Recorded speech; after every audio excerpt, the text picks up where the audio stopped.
Cristiano Ronaldo just played his last World Cup game. Ever. And he knows it. Here's the wild part. The guy is 41 years old. He's won everything. 5 Ballon d'Ors, 5 Champions Leagues, basically every trophy football hands out, except the one that matters most to him, the World Cup.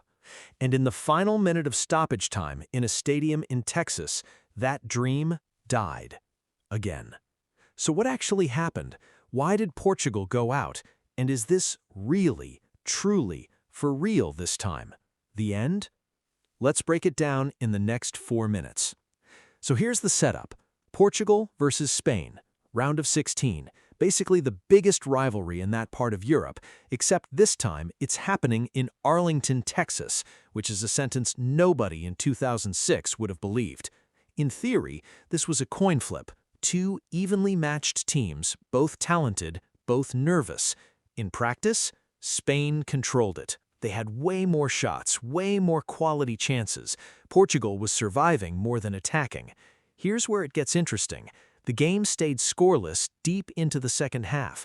Everyone's checking their watch, thinking extra time. And then, 91st minute, stoppage time. Spain brings on a substitute named Mikel Merino, and he buries the winner. Game over. Portugal's out. 1 goal decided the whole thing. Now let's talk about Ronaldo specifically, because this is where the story gets a little sad, honestly.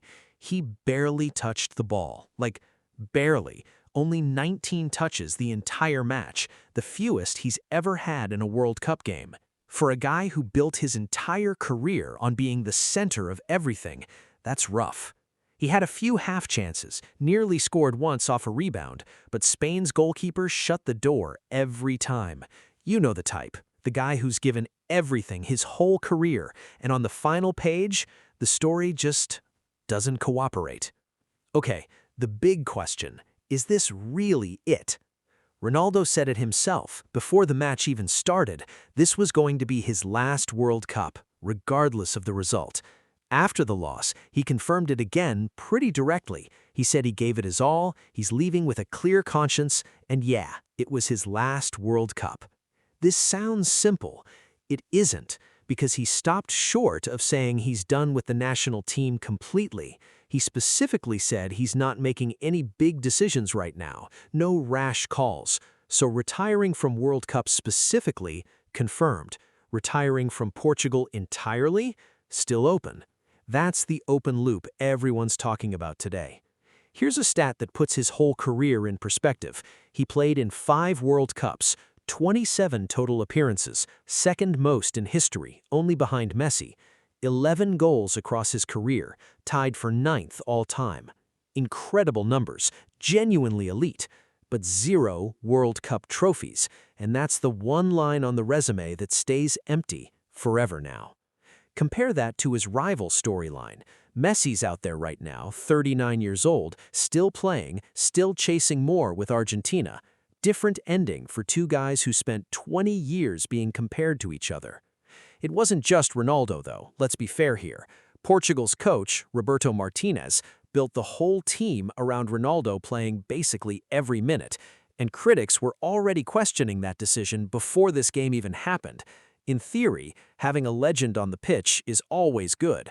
In practice, at 41 against the top teams, he wasn't creating the same danger he used to.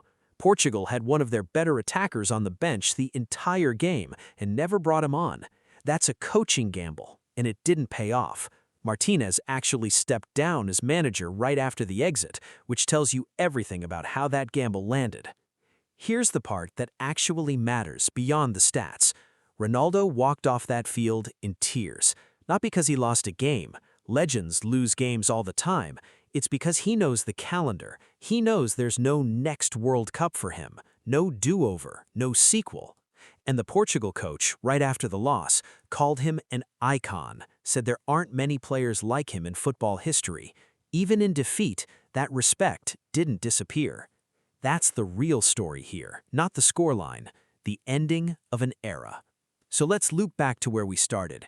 Cristiano Ronaldo just played his last World Cup game.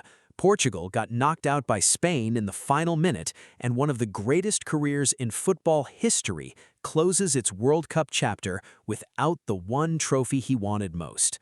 Here's the one sentence to remember. Greatness doesn't guarantee an ending. Sometimes the story just runs out of pages. So, here's the question for you. Does a legendary career without a World Cup title change how you rank Ronaldo, or does it not matter at all? Drop your take in the comments, and if you want more breakdowns like this, hit subscribe. I'm covering the rest of this World Cup as it happens.